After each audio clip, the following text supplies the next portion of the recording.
In the heart of the dense Hungarian forests, where the moonlight barely pierced through the thick canopy, a small village lay nestled among the trees.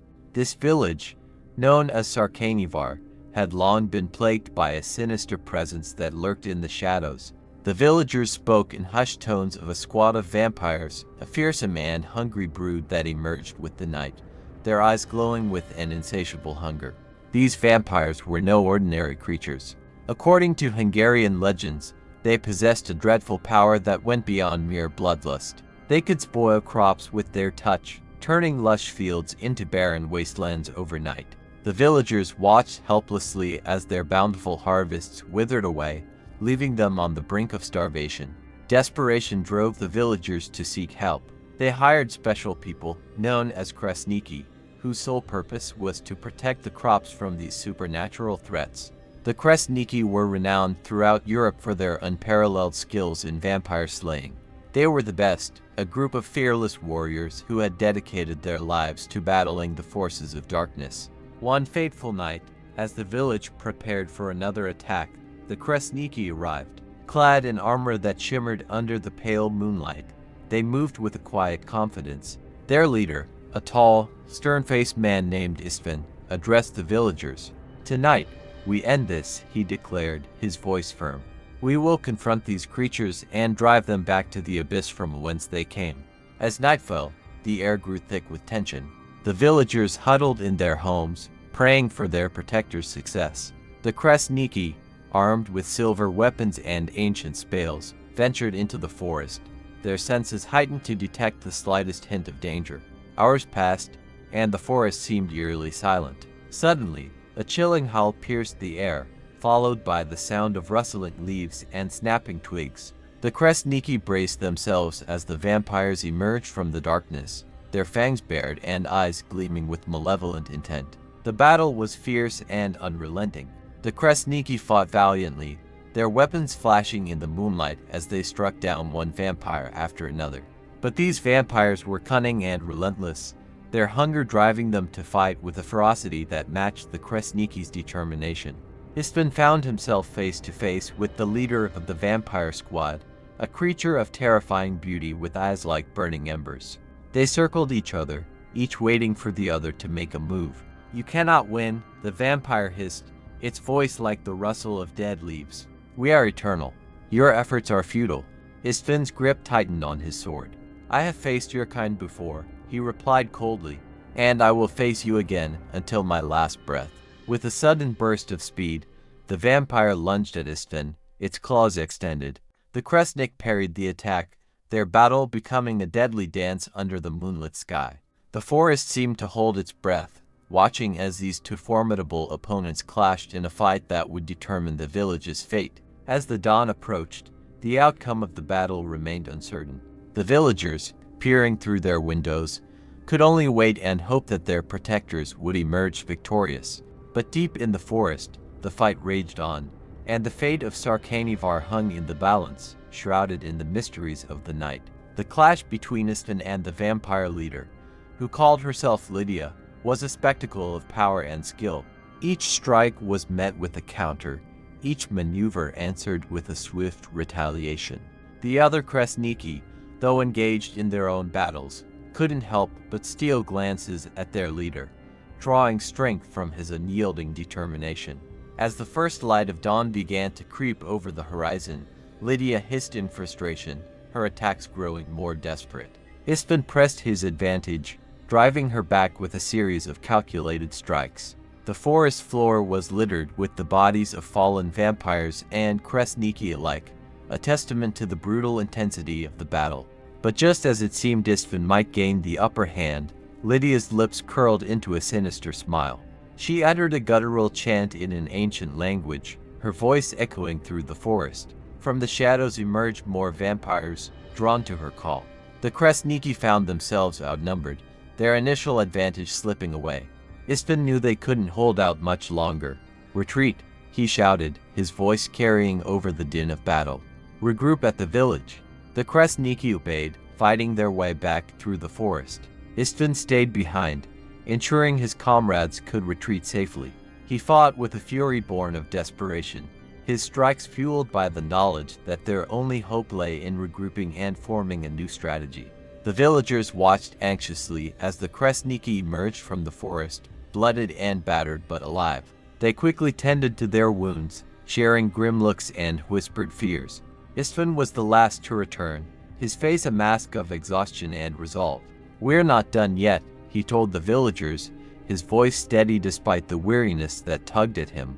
"We will find a way to defeat them." As the village rallied around their protectors, a sense of hope began to creep in. The Kresniki, though wounded, were far from defeated. They began to formulate a new plan, one that would take the fight to the vampires on their own terms. In the days that followed, Istvan and his team gathered intelligence, learning more about their enemy. They discovered that Lydia and her brood had taken up residence in an ancient, abandoned castle deep within the forest. The castle, shrouded in darkness and protected by powerful wards, was the source of the vampires' strength. To defeat them, the Kresniki would need to breach the castle's defenses and destroy the heart of their power. It was a perilous task, but one they were willing to undertake for the sake of the village. On the eve of their final assault, Istvan gathered his team. "We know what we must do," he said, his voice ringing with conviction. "We will infiltrate the castle and destroy the vampires at their source. They may be strong, but we have something they do not: power, unwavering resolve, and the will to protect the innocent." The Kresniki nodded, their faces set with determination. They knew the risks, but they also knew the stakes. As the night descended once more, they set out for the castle, their hearts steeled for the battle ahead. The forest was eerily quiet as they approached the castle, its looming silhouette casting long shadows in the moonlight. The air was thick with anticipation, every step bringing them closer to their goal. They moved silently, their training allowing them to navigate the treacherous terrain without alerting their enemies. Upon reaching the castle, they found the entrance heavily guarded by vampires. Istvan signaled for a silent attack, and the Kresniki sprang into action, their movements swift and deadly.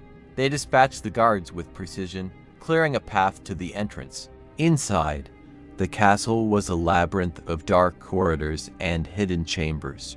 The Kresniki split into smaller groups, each tasked with a specific objective. Istvan led the main group towards the heart of the castle, where they believed Lydia would be. As they navigated the twisting passages, they encountered fierce resistance. The vampires, though taken by surprise, fought with a savage ferocity. But the Kresniki were undeterred, their resolve unshaken. They pressed on, their goal within reach. Finally, they reached a grand hall, its walls adorned with ancient tapestries and lit by flickering torches. At the far end stood Lydia, flanked by her most loyal followers. She smiled coldly as they entered, her eyes gleaming with malice. "You are persistent," she said, her voice echoing through the hall. "But you cannot win. This castle is our domain, and you are but intruders." Istvan stepped forward, his sword drawn. "We will end this," he declared, "for the village, for our fallen comrades, and for the future." The final battle began, a clash of wills and strength that shook the very foundations of the castle. Istvan and Lydia fought with a ferocity that bordered on madness, each strike echoing with the weight of their convictions. The Kresniki fought valiantly, cutting down the vampires that sought to protect their queen. As the battle raged on, Istvan spotted a hidden chamber behind Lydia's throne. He realized it must be the source of their power, the heart of the castle's dark magic. He signaled to his team, and they redoubled their efforts, fighting their way towards the chamber. With a final, desperate push, Istvan and his team reached the chamber.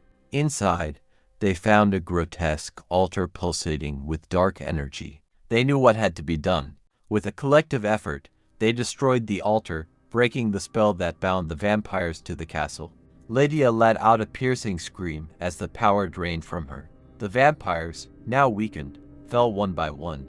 Istvan faced Lydia for the last time, their eyes locking in a moment of understanding. "This is for my village," he said, driving his sword through her heart. The castle began to crumble as the dark magic dissipated. The Kresniki fled, barely escaping as the ancient structure collapsed into ruins. They emerged into the forest, victorious but exhausted. As they made their way back to the village, the first light of dawn broke over the horizon. The villagers, seeing their protectors return, erupted in cheers and tears of relief. The threat had been vanquished, and hope had been restored. But Istvan knew that this victory was just one battle in a larger war. The forces of darkness would always seek to return, and the Kresniki would always be there to stand against them. For now, however, they could rest. The village was safe, and the memory of their triumph would serve as a beacon of hope for the challenges yet to come. In the days following the Kresniki's triumphant return, Sarkanivar began to breathe again. The villagers worked tirelessly to restore their fields, confident that the looming shadow had been lifted. The Kresniki, though still weary, found solace in the villagers' gratitude and the temporary peace that enveloped the village. Istvan, however, could not shake a nagging unease. As he walked the perimeter of the village one evening, his thoughts returned to the battle in the castle. Something had been off, a detail he couldn't quite place. The destruction of the altar had weakened Lydia and her brood, but what if there were more layers to their dark power? What if the true source of their strength remained hidden? Late one night, as the village slept, a stranger arrived. Cloaked in a tattered robe, they moved silently through the streets until they reached the house where Istvan and his comrades were staying. The stranger knocked, and Istvan, still vigilant, answered the door. "Istvan, leader of the Kresniki," the stranger said in a raspy voice. "I bring news of grave importance." Istvan eyed the stranger warily. "Who are you, and what news do you bring?" The stranger lowered their hood, revealing an elderly woman with piercing blue eyes. "I am Alona, a seer from a distant land. I have seen visions of your battle and the shadows that still linger." Istvan gestured for her to enter, and the other Kresniki gathered around. Alona took a seat by the fire, her eyes reflecting the dancing flames. "The castle you destroyed was but a fragment of a greater evil," she began. "Lydia was merely a pawn in a larger game. There are whispers of an ancient vampire lord, known as Andris, who seeks to plunge the world into eternal darkness. He resides in a fortress far to the north, where he gathers his forces for an impending assault." The room fell silent as the gravity of her words sank in. Istvan clenched his fists, his resolve hardening. "We must stop him," he said. "But how do we find this fortress?" Alona reached into her robe and pulled out an old, weathered map. "This will guide you," she said. "But be warned, the journey is perilous. You will face dangers unlike any you have encountered before." The Kresniki studied the map, noting the treacherous terrain and the ominous markings that indicated Andris' stronghold. They knew they had no choice but to embark on this journey. The fate of not just Sarkanivar, but the entire region, depended on their success. The next morning, Istvan and his team prepared for their journey. The villagers, though saddened by their departure, understood the necessity of their mission. They bid the Kresniki farewell, offering prayers and tokens of luck. As they ventured north, the landscape grew harsher. The forest gave way to rocky mountains and desolate plains. The air grew colder, and the nights darker. The Kresniki faced numerous challenges, from treacherous paths to hostile creatures that seemed drawn to their presence. One night, as they camped under a canopy of stars, Istvan took the first watch. His thoughts were interrupted by a faint rustling in the bushes. Drawing his sword, he approached cautiously, only to find a young woman, barely more than a girl, huddled in fear. "Please," she begged, her voice trembling. "I need your help." Istvan lowered his weapon. "Who are you, and what are you doing out here alone?" "My name is Kata," she replied. "I was captured by Andris' minions, but I managed to escape. He's planning something terrible, something that will affect all the villages in the region." The Kresniki gathered around, listening intently as Kata recounted her harrowing ordeal. She spoke of dark rituals and an army of creatures being assembled under Andris' command. She had overheard plans to attack Sarkanivar and other nearby villages, to enslave the populace and expand his dominion. Istvan's heart sank. They had to reach the fortress before Andris' plans could come to fruition. Time was running out, and the stakes had never been higher. With renewed urgency, the Kresniki pressed on, guided by Kata's knowledge of secret paths and hidden dangers. The journey was fraught with peril, but their determination never wavered. Finally, after days of relentless travel, They reached the outskirts of Andras' fortress. It loomed before them, an imposing structure shrouded in darkness. The air was thick with malevolent energy, and the ground seemed to tremble underfoot. Istvan turned to his comrades, his expression steely. "This is it," he said. "Our final battle. We must stop Andras at all costs." As they prepared to infiltrate the fortress, a sense of foreboding settled over them. The true depth of the evil they were about to face was unknown, but they knew one thing for certain: the fate of their world hung in the balance. To be continued? As the Kresniki stood before the looming fortress, the air thick with malevolence, a palpable sense of dread settled over them. Istvan led his team through a narrow, hidden passage that Kata had revealed. The walls were damp and cold, the scent of decay hanging heavily in the air. Every step they took seemed to echo with the whispers of the damned. They emerged into the heart of the fortress, a grand hall bathed in an eerie, unnatural light. At the far end of the hall, seated on a throne of bones, was Andras. His eyes, red as blood, glowed with an unholy fire. Surrounding him were his loyal minions, their twisted forms barely recognizable as once human. "Welcome, Kresniki," Andras's voice boomed, dripping with malice. "I've been expecting you." Istvan stepped forward, his sword gleaming in the sickly light. "Your reign of terror ends tonight, Andras." A sinister laugh echoed through the hall. "You are brave, but foolish. You cannot comprehend the power I wield." With a flick of his wrist, Andras summoned a horde of monstrous creatures. The Kresniki braced themselves as the battle began. The clash of steel and the screams of the damned filled the hall. Istvan and his comrades fought valiantly, cutting down the creatures with every ounce of strength they had left. As the battle raged on, Istvan pushed forward, his eyes locked on Andras. The vampire lord watched him with a cruel smile, waiting for the moment to strike. Istvan's determination was unwavering, his strikes precise and powerful. But just as he reached the throne, Andras disappeared in a cloud of smoke, reappearing behind him. "You cannot defeat me, mortal," Andras hissed, his voice like nails on a chalkboard. "I am eternal." Istvan turned, his sword ready, but Andras was faster. With inhuman speed, he knocked Istvan to the ground, his fangs bared and dripping with venom. The other Kresniki fought desperately to reach their leader, but the horde of creatures kept them at bay. Just as Andras was about to deliver the fatal blow, a blinding light filled the hall. Ilona, the seer, had followed them, her hands raised in a powerful incantation. The light seared through Andras, causing him to recoil in pain. Seizing the moment, Istvan plunged his sword into Andras's heart. The vampire lord let out a deafening scream as his body disintegrated into ash. The remaining creatures, now leaderless, fled into the shadows. The Kresniki stood in the aftermath, their breaths heavy, their bodies battered but victorious. Istvan helped Ilona to her feet, gratitude in his eyes. "Thank you," he said. "We couldn't have done it without you."